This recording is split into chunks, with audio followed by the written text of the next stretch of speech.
Welcome to LOA Today. I'm Walt Thiessen. With me today is life coach and LOA teacher Joel Elston. This is your daily dose of happy. We are so happy you decided to join us today.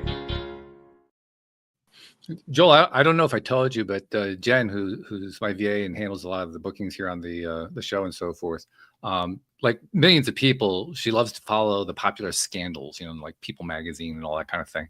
And there's a big scandal going on right now. I don't even know the people involved, but there's some bigwig and a person in his office were seen snuggling up in a sporting event, and he's married, and so created a big scandal about that. And it did kind of raise her eyebrows to the point where she was very disapproving of it. Obviously you shouldn't do that to his family and all that kind of stuff. But it also raised my eyebrows when I realized, what, that is really true. People love scandal. I mean, like by the millions. I think it's probably safe to say by the billions. That's how large the population is of people who love to follow and watch what happens with a scandal. I mean, the one that comes to my mind is a pretty famous one about 30 years ago, where O.J. Simpson was driving down a highway in California. I mean, that basically just took over television here in the U.S. for like a couple of weeks. It was just an amazing thing how much it just grabbed everybody's attention. So scandal is a big deal, I guess. Then, so I can kind of satisfy Jen's want on this one. We should probably just address one real simple question, which is why is it that people are so hooked on scandal? Why is that such a big deal? Well, I think a lot of people like this particular scandal.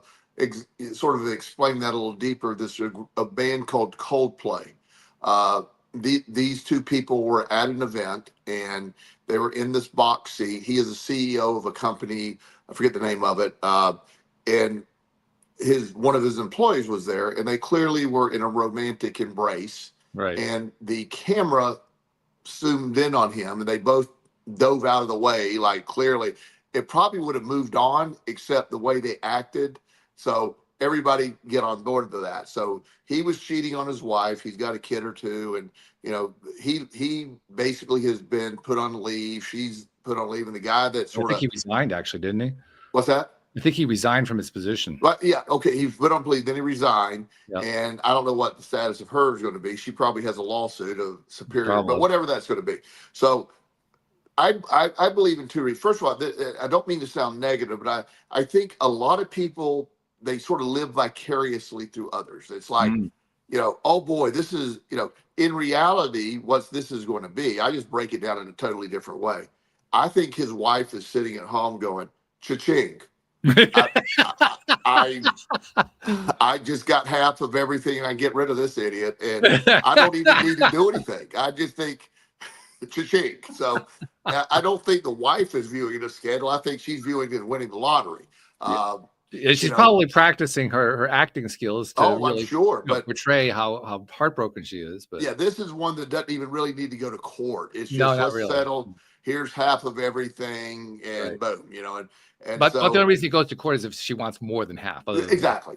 She may go get 3/4. You never know. Yeah. But so in reality, but I think a lot of times people like the O.J. Simpson thing, we're like we get enmeshed with these things when in reality, scandal generally requires some notoriety or people of a higher position, so people can say, oh well, almost in judgment of that would never happen to me, or they have all this money, and like the O.J. Simpson stuff. How could this really talented football player, he successfully started went a acting career. So what was he doing? So it just this incredible fascination, distraction that the United States has. I don't know if you've heard of the Epstein files and what's going on there. I have to say, I'm amazed at how up to date you are on the news. I mean, I'm quite impressed, actually. I don't watch the news, but this is stuff that is so intense, it bypasses the news, and it's just there. Yeah, it just kind of gets out there. Yeah. So, but the reality is, I think scandal, it's sort of satisfying to see other people fall. It's satisfying on some level, but like I think the average person is sitting there going, I'm working 40 hours a week and making $80,000 a year, and this guy's making $500,000 or $1 million a year. He's got millions of dollars, and he just screwed up his life. I just think there's almost a satisfaction in that. There was a trying to think of, it was a Mets baseball player. I don't really remember. He was a pitcher, and he maybe it was Dwight Gooden. Yes, Dwight Gooden. I remember that. Wow, that's good. Dwight Oh, I Gooden. remember this one. Yeah. Okay. Yeah, he developed a really bad drug problem, Right. and he was vilified. He lost his job, and I mean, everybody just sort of was really down on him. Drug addict, made fun of him. Then he made this incredible comeback, and all of a sudden, he was the greatest hero of all time. Yeah. So it's public opinion, I think, has a lot to do with who's good or who's bad, what's exciting. And now that we have social media, so much can be driven, like this Coldplay thing I'm talking about. It's every single everything. I mean, everybody's making fun of it. It's this thing, and I like I said, I don't watch the news, but you couldn't help but I knew something was going on, and you see that. So a lot of people live vicariously through others. It is, to me, it's having been through scandals myself of my own making. You know, I've seen the other side. It's like, yeah, that's I was in the middle of addiction. I lost everything. Mine wasn't of any notoriety at the time, but it was certainly something that I felt. It's a horrible thing. Sure. But we are sort of like watching a bullfight, watching death, watching things fall apart. And, you know, when you and I've talked about this many times, when the World Trade Center was hit many, many years in 2001, there was a lot of attention to they replayed that plane hitting on loop. Oh, It just over and over again. over for a week. It's just, Yeah. you turn on the news and it just the second plane that hit, and it was just, you know, and it was almost like that's all we could do is watch that plane hit over and over again, and was sort of traumatizing to us. So scandal gets our attention. Sometimes it's lighthearted, sometimes it's serious, but nonetheless, you have, a lot of people can be drawn into that. And one of my favorite scandals, One of my all favorite time. scandals. Not many days you get to start a sentence that way. Yeah, it was a good lead in because I had a topic on my mind. So you being a tech guy, and for my fellow old people out there, years ago there was a thing called VHS. It was Oh, yes. it was a, believe it or not, it was this big gigantic tape that Yes. you could video record programs on. I'm sure most people have heard of it, but I promise you, some of our younger listeners just have no clue what I'm talking about. But it was, you put it in, and its biggest competitor when they came out was a thing called Sony Betamax. That's right. And Betamax was a smaller cassette, considered better quality. Sony made it. It Well, was a little more. It's also a bigger piece of film. That's why the quality was higher. Yes. It's a half inch on the VHS, 3/4 inch on the Betamax. Yeah. So a better, just a better overall quality, more compact. Sony was really good at making their product look good. So, if you were measuring it by almost any account, Sony wins. Yeah, it was a much better quality picture. Yeah. However, for whatever reason, and you're a tech guy, so you probably know why. Yeah, it was price. Price drives.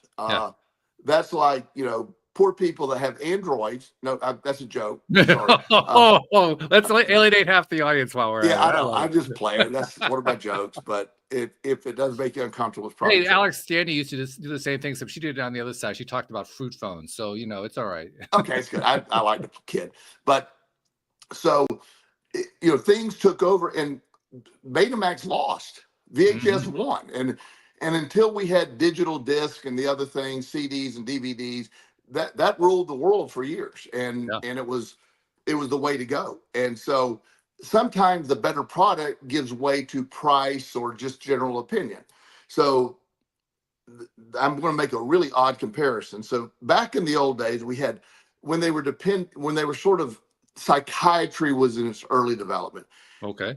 There's more people involved in this, but I'm going to break it down to two camps.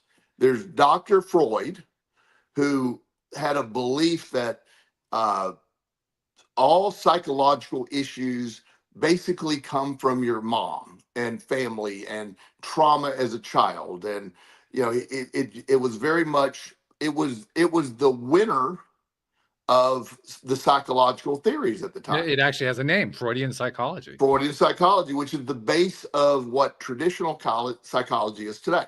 Right.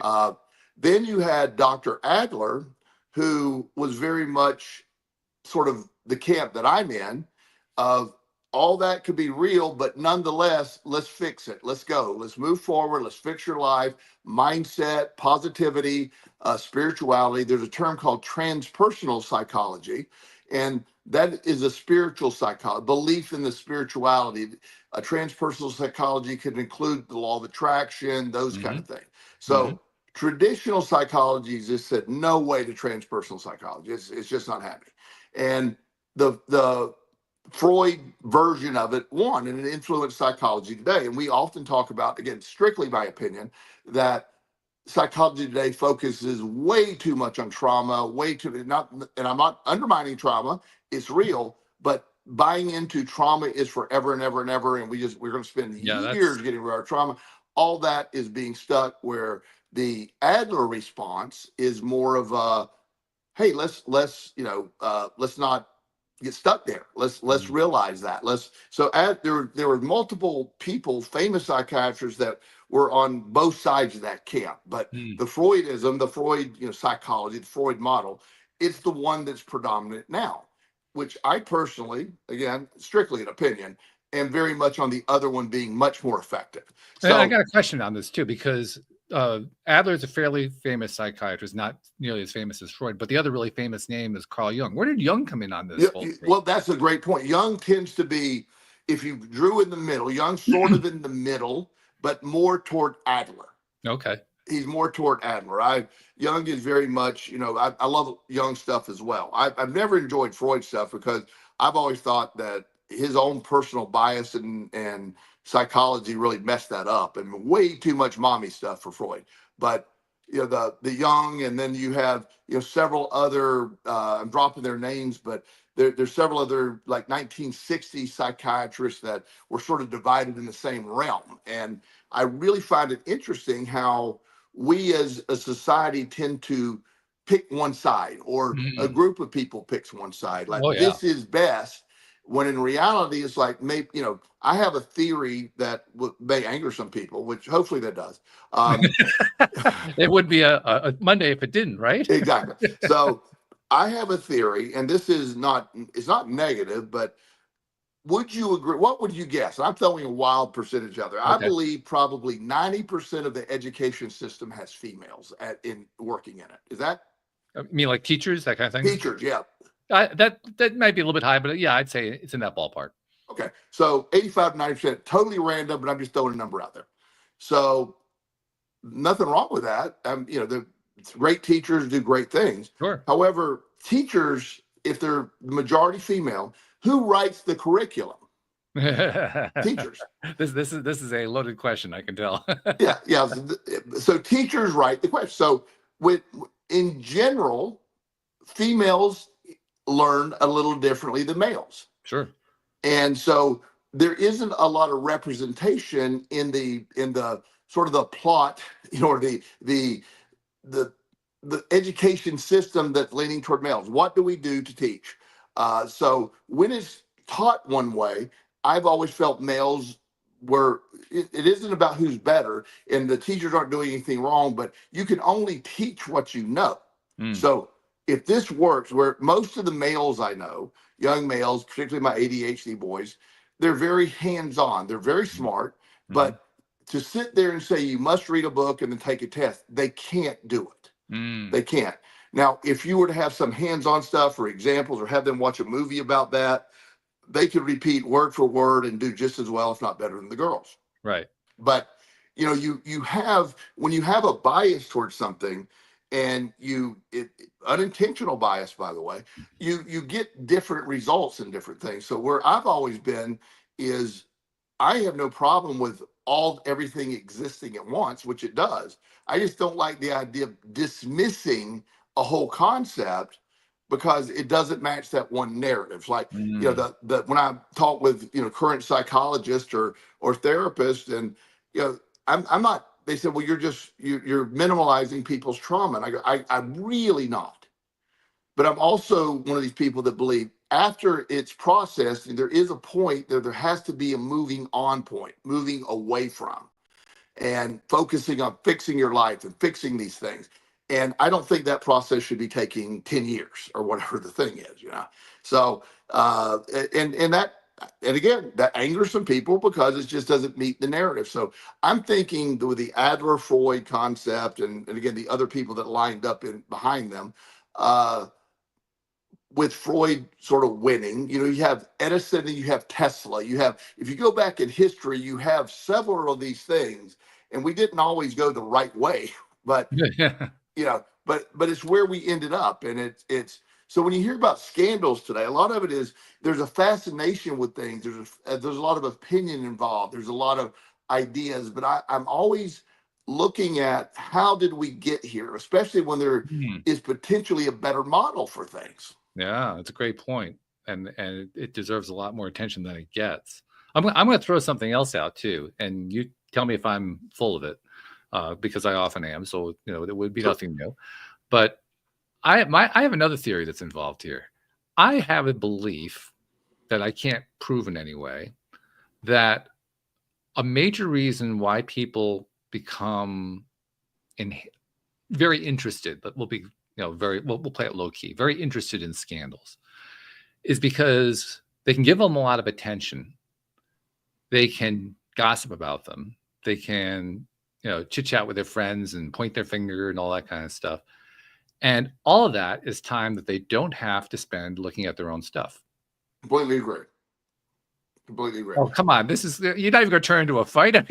No, I was really wanting to fight with you, but you made unfortunately, a very lucid point. And oh my God. yeah. Oh, So, and saying that without sounding condescending, but I think a lot of people love the distraction because let's watch this. One of the most popular things on TV are these murder shows, or these investigative murder shows, and yeah. all of that. So I know people that literally go home and they work all day, they go home and watch these shows, and I think a lot of it is a pure distraction from their situation. Sure. And you get into that, and on some level, I think there's a belief like, man, these people are really screwed up. No matter how bad my life is, it's not that bad, So I do think there is some of that. There's also, I don't watch a lot of TV, unless football season, then I watch football, but I don't watch a lot of TV in general. So the idea for me is I hear about people all the time talking about these shows and all the shows on Netflix and all the options of shows, and it's like, what I do on a normal night is after I'm done working and do my sessions, I'm usually researching something or listening to podcasts or I'm usually doing stuff that I find interesting, and watching someone else's life is not interesting to me. Especially when you watch these like Which, quote by the way, unquote, I just wanted to say parenthetically, that's a really interesting thing for a life coach to say. Yeah. Because you're dealing with people's lives all day long. Yeah. I think what you're really saying is, I need a break from that. I do. And I also believe that what I'm seeing is real, and most of the stuff on TV is real-ish. It's sort of real. Yeah. It's scripted. Yeah. There's a couple of shows that scripted. What's that? Some of it's heavily scripted. Oh, I was about to say there's a show that I have some inside information on, the Crisley show, Todd Crisley. I don't even remember the name of it. Okay. Literally is scripted. It's a comedy basically, but it's portrayed as a show. A lot of these bachelorette stuff, they intended to create conflict. Right. You never wanted to be like, oh my gosh, I fell in love with this woman, things are great. No, there's got to be some problems, Oh, yeah, and it's got to be highly dysfunctional. Yeah, got to be drama. You got to have people throwing cake or tipping over tables, and and so I do think that we have become sort of that society of distraction. You go look at things, but I see so much real life stuff that I don't like to look at any of it when I get home. I just do my deep dive, or if I really want to have a bad night, I study quantum theory, as you know. And well, I'm not able to sleep that night. It's always terrible, so it's the stuff I'm into. But it's like, but the concept, I'm always fascinated by how we got to a place. What makes sense. Like we were talking about Edison and Tesla. Tesla was really an inventor that really wanted to I know he wasn't a perfect man. He had a lot of stuff going on, but his goal was, oh, here's electricity the way I'm going to do it, and everybody gets electricity. Yeah. Edison's main thing was, I want to monetize this, and Yeah. we got to do the most. Again, this is an opinion of mine right now, and I'm sure I don't know who our audience follows and politically, but one of the reasons that I think a lot of politicians are scared to get away from petroleum-based energy is we monetize that. The idea that it's the easiest way to monetize it economically, it's better, regardless of what it does to the environment. Let's sell more gas versus there are other options that cost a lot less, but we don't go after those because they don't. How do you monetize that? Yeah. How do you make a fortune off of it? Yeah, and so if they ever I've heard rumors. This is absolutely no truth to this yet that I'm aware of, but the last thing I heard this inventor say, if we ever get to a point where we can have cold fusion in small containers, that it takes place. He said that the science is there one day. Every house will have their own cold fusion reactor, and you'll never pay for a penny of electricity the rest of your life. It would affect a lot of people very positively, that's for sure. It would but also affect a lot of companies very negatively. Yeah, well, I'll be shedding a lot of tears, but that's all right. Yeah, like Dominion Energy here in town, and I'm not picking on them. They're as good as any electric company, but they depend on us paying for that. Imagine that you wouldn't have to worry about the power lines going down. Your house has its own reactor. Yeah, how about that? Wouldn't that be something? Yeah. Interesting that you're bringing this up because there are a few parallels here. I mean, we were talking about the whole celebrity thing, and not celebrity, but scandals. Well, celebrities are usually the ones who are involved in scandals. I guess it's celebrities, and how people are so addicted to that. And we both agreed that one of the reasons that people pay so much attention is that they don't have to work on their own stuff. So it's kind of a useful distraction there. I think that theme plays out with some of the others you mentioned. You mentioned Tesla and Edison. Edison makes all the big bucks. Tesla is all about distributing electricity for free or as close to free as possible. Yes. Well, which one is going to create the more scandal? Clearly, it's going to be the Edison side. That's where all the attention is going to be. It's going to be much more interesting over there. Yes. Right. And that's where we give our attention. Same thing happens with the Freud and Adler thing. Freud, that's a much more scandalous type thing. Everything based on your mother and sexuality and all that kind of thing. Whereas Adler says, let's just get better. Well, that's boring. Well, yeah, and when he gets into when Adler starts talking about fixing your life and mindset and eating well and exercising and getting a better job and how that affects psychology, he's immediately shunned. It's like, oh no. But reality, wow. Yeah, exactly. That's the right answer. Yeah. I'll give you another example. I'm a science fiction fan, and I mean early science fiction when science fiction was first coming up. And at that point in time, there were two main figures. One we know very well today, Isaac Asimov. The other one most people today have never heard of. His name is Robert Heinlein. He was actually more popular than Asimov at the time. Today, he's virtually an unknown.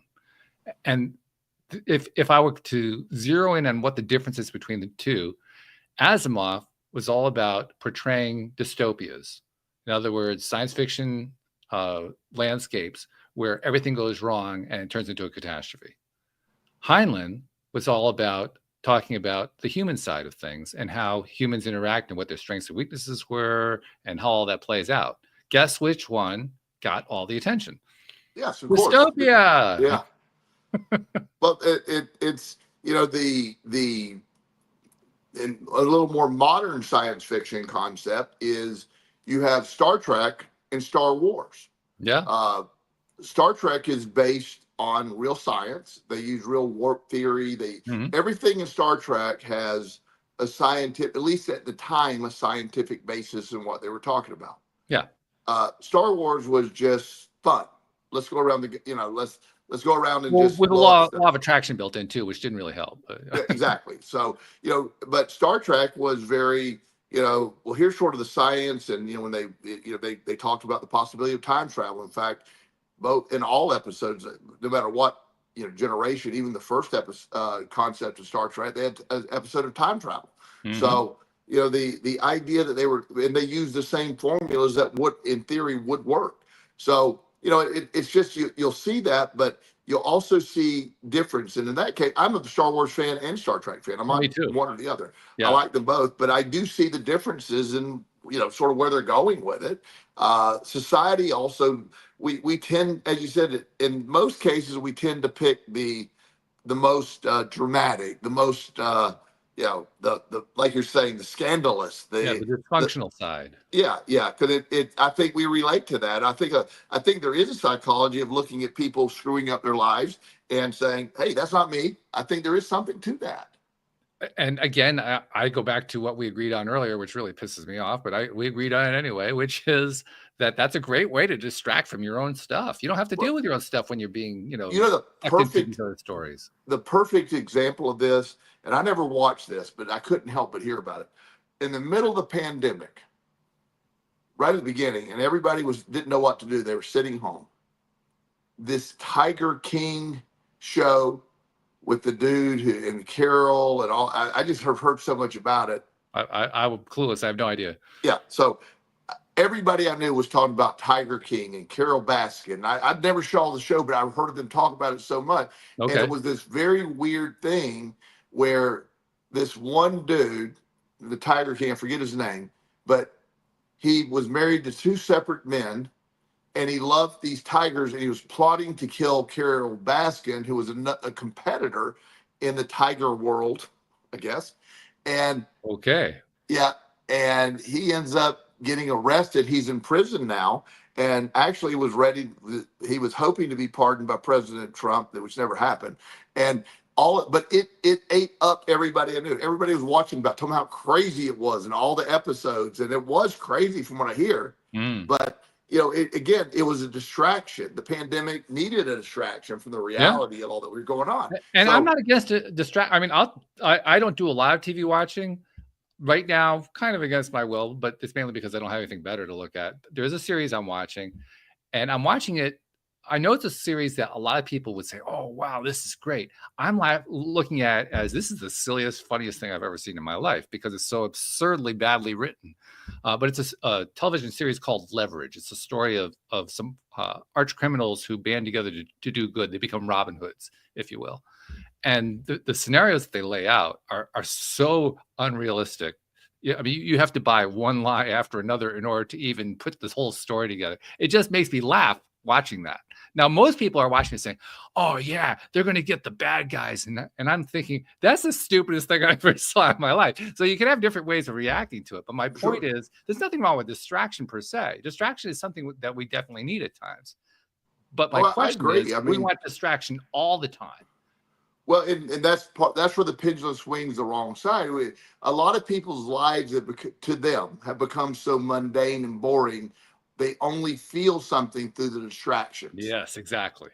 And that's when I think it starts to be a problem. I know some really great people that get so enthralled in this, and they go from one show to another, and their life just depends on going to work, paying their bills, coming home and watching these shows. Again, if that's what your life is, I'm not critical if that's it, but I can't imagine what a waste that must feel like, at least in my perspective. Why every day of your life? Wow, that's a lot. It is. And there's another term that goes along with this, isn't there? The comfort zone. Yes. That's a comfort zone thing. Very much so. Because if all you're doing is coming home and, just getting lost on the television, that's comfortable. It's safe. It doesn't actually get you anywhere. But if you do it regularly, then you know that when you feel comfortable, you feel safe, you feel protected, nothing bad's going to happen to you. I have a client that recently told me, she said, yeah, our session was ended at 5:00 one day. And she said, I got to get home, feed the cats, eat. And she said, I have 2 shows before I go to bed. I go, oh, I said, okay. So she measured it by, she got 2 shows and she was going to go to bed. I go, have you thought about maybe anything else? Going to the gym, going for a walk? And no, it was pretty much that sort of gave her a point of, you're not going to meet anybody doing that, but yeah, if you're okay with it, I'm fine. But often you get lost in that stuff, and it's little distractions are fun. They're hilarious. I love to be distracted. I've watched some of those shows over the time, and I usually lose interest pretty quick. Very few of them ever watched all the way through. Yeah. But it's such a we are a society of distractions, whether it's the 30-second TikToks or And whatever. it's understandable. I mean, we have a lot of stuff that goes on in our lives Yeah. that can be very distressing. So it's understandable why we want to be distracted. Yes. It's not like it's a bad motive or anything like that. No, not at all. Right. But To me, the question is it going to dominate your life? Well, and also, are you allowing that to become a reality? That here's the feedback loop in the brain that Yes. I see. So one of my friends, she's brilliant, and she watches all of these. I call them, the 20-year-old. The Outer Banks has a show. They're soap operas, and they have all these perfectly beautiful specimens of human beings having these playing out a soap opera on TV. Yes. And so on the surface, okay, I mean, I have no problem with attractive people and all that, but when you start comparing and you say, look at how perfect they are, look at how perfect their life is, and then you start comparing your life. So one of the shows that somebody told me to watch is called Waterfront, and it is horribly acted. I made it through one episode. Congratulations. Thanks. It was hard. I worked at it though. And so you'll get this. So you have the show starts off with one of the characters. He is the father. Okay. The father and mother of this group of people that sort of are going to be doing all this stuff, I guess. And they own this boating shipping company, and they're actually, of course, smuggling drugs to make ends meet. I mean, not an original plot line. Yeah. So it starts off the scene with the father, who they're describing as being a terrible alcoholic and in terrible health. He's getting old and has a limited amount of time. Well, the guy looks incredibly fit. He has intense abs. He has no wrinkles.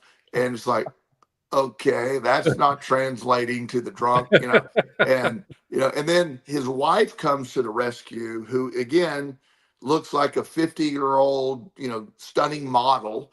Right. And, it's like, so everybody there is like these perfect people, and so the problem is when you start comparing your life to that, when you start saying, wait a minute, my life sucks because I'm sitting in my room, I'm 25 pounds overweight, I never will have that. So there isn't I know people that have actually reported depression from sort of falling into that comfort zone of watching that and realize they could never have that. Yes, that's a big deal. And that ties in nicely with the theme I've been playing a lot lately here on the show, which is all the different ways that we beat the crap out of ourselves. That's a great way to beat the crap out of yourself. By comparing yourself to somebody who's this gorgeous, perfect person and you can't possibly measure up. Well, that means every thought that you're going to have about yourself in relation to that show is you're not good enough.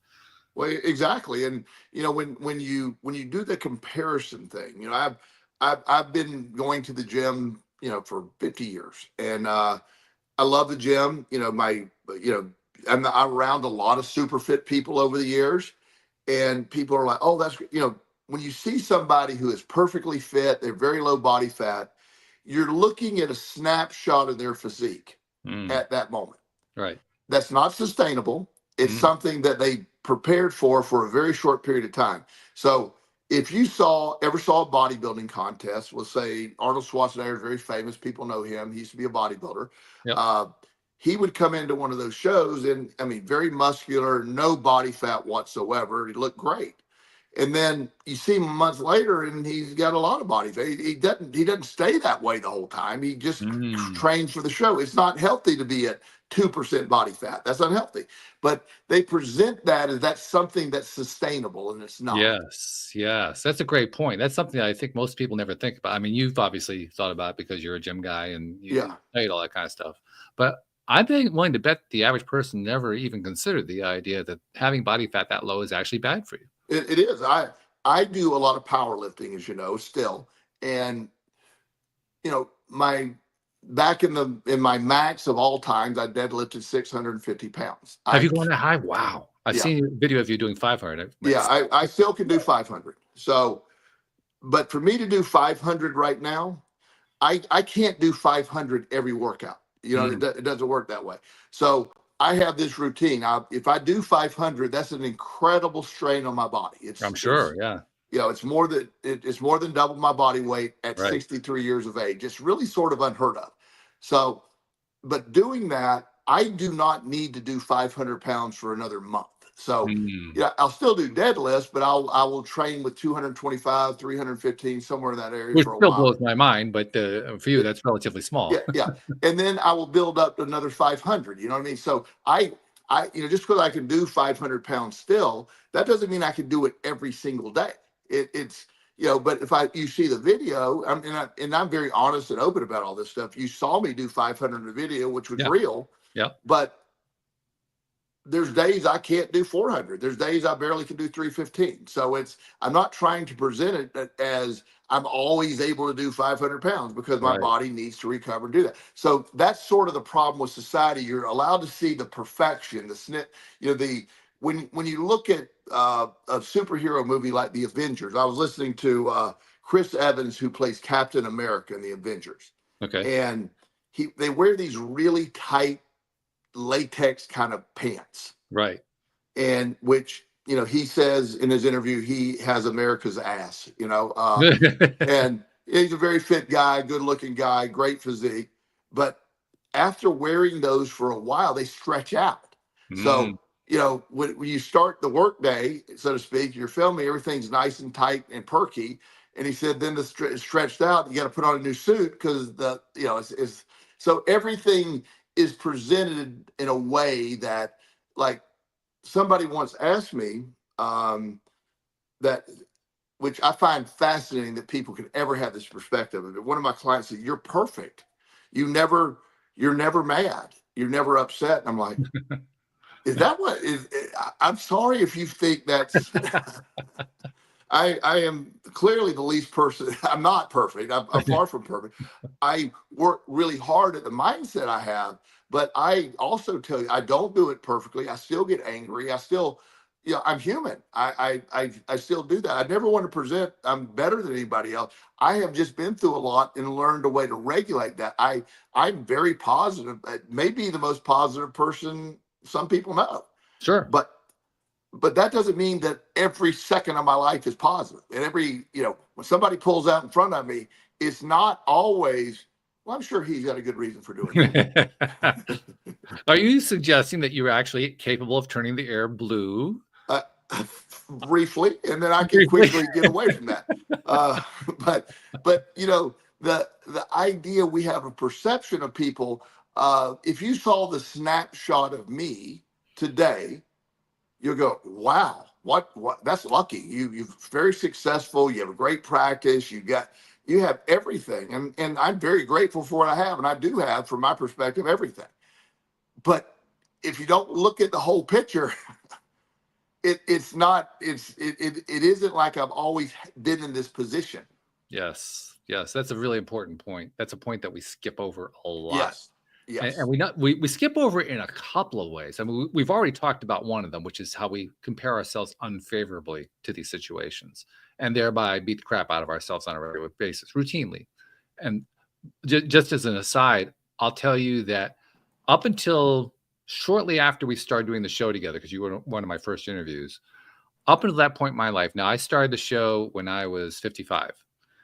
And within about the first year, that's when I finally started to change my perception about this. But up until that point, I honestly believed that I was the only person who beat the crap out of myself. I didn't think anybody else did it. I really thought that. And I'm pretty convinced that most people feel that way, or at least a large chunk of the population feels that way. When it became apparent to me that not only are there a significant number, but it's probably just about everybody who does it. First, it was mind blowing. And then, I have never met a person that at some point in their life did not beat themselves up. yeah, I'm not saying that's everybody, but I've met a lot of people who've done this a long time, and I can still. I have worked so hard to change the inner dialogue and perspective. It really doesn't happen anymore for me, because the narrative has been just, I've washed the narrative out. But that has been maybe the last 5 years of my life. And finally, that's that ultimate point. Yeah. But I don't beat myself up. You'll never hear me say, well, that figures, that always happened to me. I'm the luckiest human on the planet. I really believe that. I'm like, wow, I wake up every day in awe of life, but I work on that. But as you know, that has not always been my narrative. Right. Exactly. Yeah. In fact, I was talking about the same subject with my earlier guest. By the way, you would have liked my earlier guest. He went through kind of a similar thing, not the same as you, but a similar thing. He was caught up in the Worcester, Massachusetts mafia and ended up getting shot in the head, actually, put him in a wheelchair. He was hospitalized in a coma, went through this whole dream state thing where he had a higher power working with him to get him back on his feet. Went through being in prison for, I think he was sentenced to 10 years in prison for drugs or something along that line. And when he finally got out, during the time that he was in prison, he changed his attitude around. He changed his life around. He made changes that almost nobody else was making, but he was making them. And today he's very successful. He runs a gym in the Boston area. And like you, he believes totally in fitness. He thinks it's one of the best things he could have done. A lot of parallels between the two of you, which was really interesting. But I brought the same topic up with him about how we beat ourselves up. Now, bear in mind, one of his things was never give up, be persistent, keep going, keep going. You know, it's like this real strong push. I said, but you also agree that we have a tendency to beat ourselves up? And he says, oh God, yeah. Yeah. I mean, so even with him, and as I was thinking about the conversation with him, I thought about the one, I think I've told you, the one interview I've ever done here on the show that never got published. It's the only one. It was with this kid who was in his mid-20s, and the reason he was on the show is on his first try at age 18, he became a millionaire with no struggle. He's the only person I ever knew who up to that point in his life had just a straight path, didn't veer, didn't curve, didn't do anything. And he was the most self-centered, stuck in adolescence person I'd ever talked to. And he basically got cut off in the middle of the show because he started tearing in my co-host who wasn't there to defend herself. And I said, no, you're not allowed to do that. Even him, I'm willing to bet, after we parted company and I sent him on his way saying, I'm not publishing this, you're out of here, I'm willing to bet he set himself up in some way, and he had to walk that crazy walk and deal with that situation where he was beating himself up. So even he beat himself up at some point. Well, and you know, me and the sort of the theory of the beating up process can be part of the healing process. It can be part of the, you know, if you allow it to be. I believe we're all born, you know, I was born into a very negative environment. My pre-programming from my environment was nothing but negative and beating yourself up and questioning and, you know, told why you can't do things. So, you know, that to me, that was reality. I've shared the story about me and the fear of roller coasters many times on this show. Yeah. And that was a fact to me. I was scared of roller coasters because of the programming of that. I also realized at the roller coaster story really allowed me a moment to realize my programming may be faulty. And once I realized I may have faulty programming, this is at 13. I'm pretty impressed I came up with all this then. And so if I had faulty programming about the roller coasters, what other areas do I have faulty programming in? And that led me to the belief slowly that I could reprogram. And oh, wow. And so I think it can serve a purpose. Like this young man, you never know for sure. And again, you're getting a version of him, that arrogant, cocky, whatever. Right. If you can find him, let's get him back on the show with me. Okay. And see that would be fun. Actually, I would enjoy that one. yeah. Let's see how that goes. But in reality, he likely at some point will find something happen in life. Oh yeah. That adjusts for him, and that's when those things happen. And you know, so I do believe that negative stuff that beat yourself up is if you allow it, is part of the process. If you don't move on for it, we often talk about comfort zones of being negative, or you know that you get stuck in your comfort zones. Sometimes that negative stuff, that beating yourself up, is an excuse not to go forward. It's an excuse to not do anything. I think, you know, it's a free ticket to say, you know, it doesn't really matter anyway. Right. Yeah. Yeah, that's actually a good description of my own psychology at that time, now that I think about it. Yeah, It's a great avoidance piece. well, it is, and we also have a tendency. I had the mindset for a long time ago. One of my biggest fears, again, because I grew up in a household where you never admit you're wrong. Uh, Failure was scary. Failure was embarrassing. Failure Mm, was, you don't ever let anybody see you fail or struggle. It's yeah. just it's horrible. So when you avoid failure, you avoid struggle, you avoid the perception of being in any of that, it really limits you on growth, because growth takes place in struggle and in conflict and in discomfort, and all of those things are what have been a catalyst for growth. So once I owned and understood, I aggressively seek to fail daily at the Mm. gym, in my life. I go push hard enough to fail. And I've redefined the word failure. I've told you that before. I remember when I first told you that a long time ago. You're like, "Are you sure? Are you?" Yeah. It isn't a negative word in my household. It's not. It's like, if you didn't fail today, did you really give your best effort? That's true. It's we need to do that. And I don't mind visiting a comfort zone every now and then, but I don't ever want to be stuck in a comfort zone. It is the most uncomfortable place for me, because nothing grows there. I have that keep your foot on the gas theory. I'm going. I don't have to work. I love to work. I've reframed all of that in my life, and it's such a great way to live. I just view it as like I have this, to me, the perfect way for my personality to live, and comfort is an antagonist to that. There's a word that you used in there that I want to revisit: stuck. Being stuck in the comfort zone, because that's really what the problem is. It isn't so Yes, much that there's a comfort zone. There's nothing wrong with being in a comfort zone. It's being stuck there so that you can't do anything except be in the comfort zone. That's the yes. real problem. I take it further. I think some of us get addicted to the comfort zone, and Yeah. Yeah. beyond being stuck, you're addicted. You seek it. You clothe yourself in it. You stay away from other things, and anything that violates the comfort zone takes you out of your comfort zone, so you avoid it. But anything that you really want to grasp in life and go after is outside of that comfort zone. So they comfort zones are great places to visit, relax, and to build your energy, but Yeah. get out of there. Don't make it a habit. Don't get stuck. Comfort zones are just a place of recharge to me. In fact, being addicted, that's really just a severe form of being stuck. That's really what Yes, that is. completely. And that's how I look at it. So a comfort zone is, hey, I'd love to go sit on my beach and enjoy the sunset and Yeah. relax, and I'll do that for a week or so and feel great. But after about 5-6 days of that, it's like, okay, let's get going. Let's get back to the regular schedule programming. Let's get going.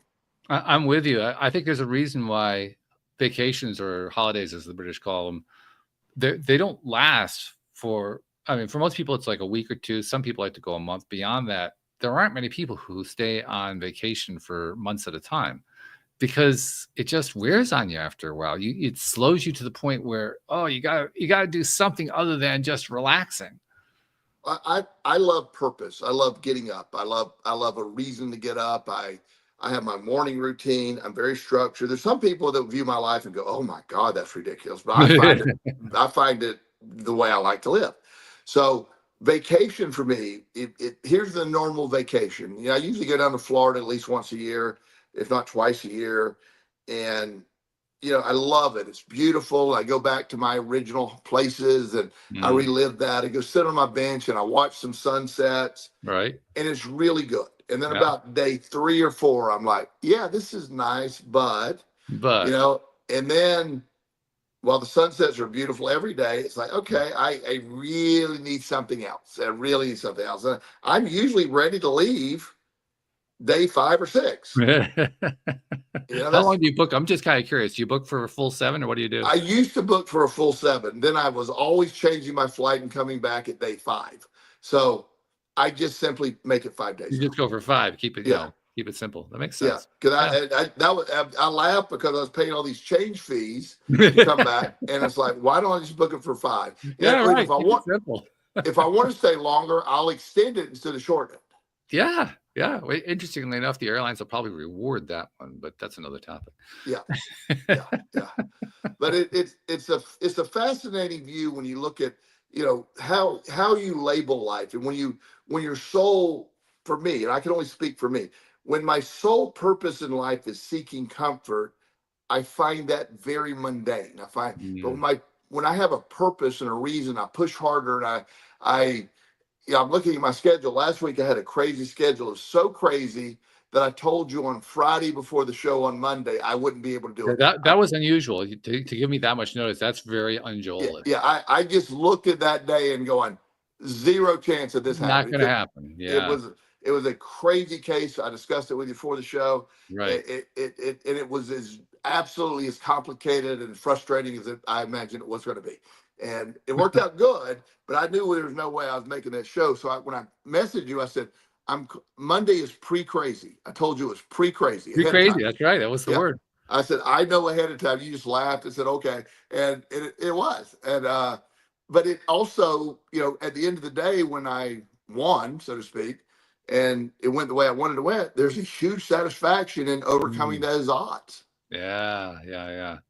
People like overcoming. I think it's one reason why people like to look at scandals or the dystopias, just in case some hero breaks through and wins against the odds, against Yes. all possibility. They pull off some sort of. People love that piece. Yes.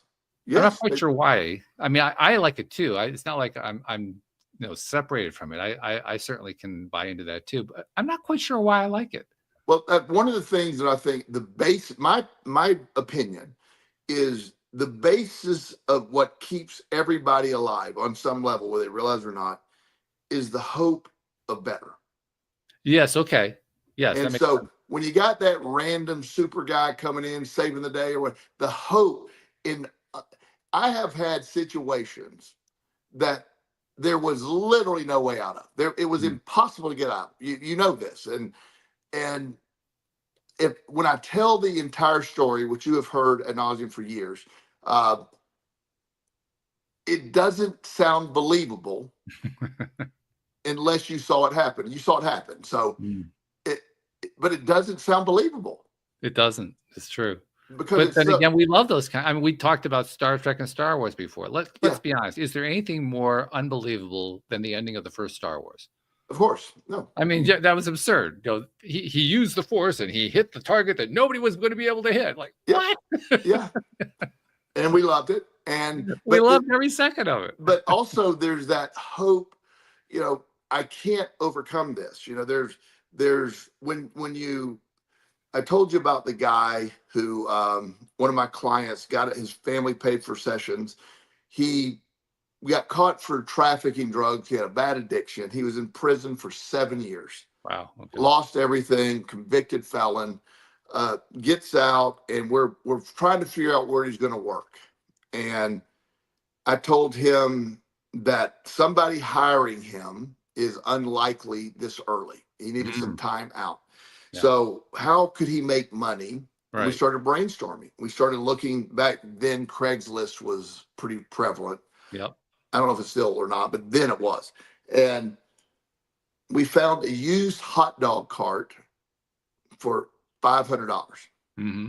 His father agreed to buy that for him. He did all the work. It's not as simple as just buying hot dog cart. You get to get it approved. You have health, all that stuff. Health licensing, all Yeah, that. he did all that stuff, and he went out into around some local businesses, business parks, and he opened up a hot dog stand. Mm-hmm. And he started. It was real basic. He went to Costco and bought the best hot dogs you can buy. Mm-hmm. He always quality was his thing, but Costco was cheapest. And if you ever seen a Costco hot dog, they're really good quality hot dogs. I don't eat hot dogs, but they're good. Okay. And so he got the bun that fit the hot dog. He got the right condiments, and so he bought 4 packs of hot dogs and the matching buns and some relish and the other stuff. And the first day he sold out. Wow. And he only made something, I think, like $300, but it showed him, wow. So he made 3/5 of his initial investment on the first day. That's not a bad return. yeah. So he then started going to Costco, and you can buy soft drinks at Costco really cheap and sell them for $1. They come out, or whatever at the time. So he started improving. He got better and better, improving. He started buying other hot dog carts, and he started hiring other felons and people that couldn't, and he built. And at one point he had 27 hot dog carts. Wow. And somebody comes along and buys them all. And then he started another business, he's wildly successful. Wow. And he started with nothing. And so people hear those stories. Why those stories matter? That, to me, that's far better than a baseball player signing a $25 million contract, or even these contracts of $800 million they have going on. This guy, against all odds, came out one. So if this guy can do it, yes, anybody can do it. And that's the message. And that's the message that we love to see. So when you see that, so one of, as I often say, and this isn't with arrogance, I find it silly, to be honest with you, but I don't know of anybody that has more degrees or certifications than me. True. They're all over the place. They don't mean anything. The real experience that I bring to the table is my lived experience. And people could, that when at the end of the day go, you overcame that, then I can overcome anything. Yeah. And that's the main part of what I do. And the other stuff is fluff. It's great. I love to learn. I quit listing I quit even taking the certificate. I still study, but I just like to study now. I don't need any more. I wouldn't have room for any more plaques. Where would you put them, right? Yeah, exactly. So, I quit listing my website. I just listed the top 20, I think. Top 20. Yeah. And, but my point is, that's not the point. That's there. When I first got in business, you needed some credentials to sort of show. But the reality of my experience is what I find the most effective with people. I totally respect that. I totally love that. And honestly, one of the reasons I totally love and respect it, I've gone through my entire life. This is going to sound weird. I've gone through my entire life deliberately avoiding certifications. Anytime that I had an opportunity to get a certification, I turned it down. Wow. And I'll tell you what the reason is. The reason is it dates back. Well, it really dates back before the internet, but it came to fruition in the early years of the internet when Google came along. Because Google's whole formula, once I learned what it was, that's pretty much what cemented this for me. Google's whole formula was based on what they called authority. And authority is literally if somebody from another website links to your website, that's recognizing your website as an authority. And all I could think to myself was, well, first of all, that's genius. And second of all, it's also bullshit. Yeah. Because all that really means is you like it. Okay, well, is that really all different from going onto social media and saying, I like that post? Not really. There's no real difference there. No. So why is the authority so impressive? Well, it's not. And so I kind of had like this rebellion going on all my life. Like I refuse to be attached to a certification because I don't want, honestly, the way I thought about it was I don't want to bring myself down to the certification. I get it. That's literally it. Yeah. And has it worked against me? Every time. Every time. But also, it built me up personally. Yeah. Also, Google ended up doing okay. They did pretty well. Yeah. Yeah. I'm just saying the story worked out good for Google. It did. It worked out beautifully. Yeah. And interestingly enough, Google is now under attack. And where are they under attack from? From AI. Oh, yeah. So what happened to the authority? Well, they had an idea at the time. It was a gimmick, and it worked for what they were trying to do. But I get your point. And it's at the end of the day, what I love about human nature, human capacity, is I mentioned the word hope, and this is if I can sell you, even in the worst case scenario, even on the hope of hope, we got something. Hope is fundamental. Hope, you wake up on hope, and that's what drives us. Even if your life is terrible, there's a side of you that's like, I hope this can get better. And and I know factually that I've never seen a scenario that can't get better. when using the proper tools to get better. But hope is the foundational key to get people to move forward, to take action. As you know, I'm an action guy, Oh, yeah. and action requires some level of hope for the connection to be able to move forward. Yeah. As you know, I'm not really a fan of any politician, really. But they're human beings, so every once in a while, even a politician can utter something that makes some sense. I mean, they're not going to be wrong all the time. Wow, that's And good. yeah, well, I feel like it's a redeeming quality of human nature in there somewhere. And one example of that is former President Obama, because he talked about that exact subject. He talked about hope, Yeah, and how there really is no such thing as false hope. Hope is always real. And I thought, wow, that was brilliant. I love that he it, said that. it is. And hope is, it drives us. Excuse me. Yeah, hope is absolutely the factor that wakes me up. It's in my life, I don't need I got a lot of hope built in. I got, and I've, you know, I'm sort of on this pattern of hope and expectations and all the other great stuff that I have going on. But people that are stuck in their comfort zone, sometimes it's disguised of the lack of hope too. It's like, Yeah. there's no way this gets better. And I don't know of a scenario that anything can get better if you decide it's going to get better. And that's the secret right there. Yeah. Yep. Literally.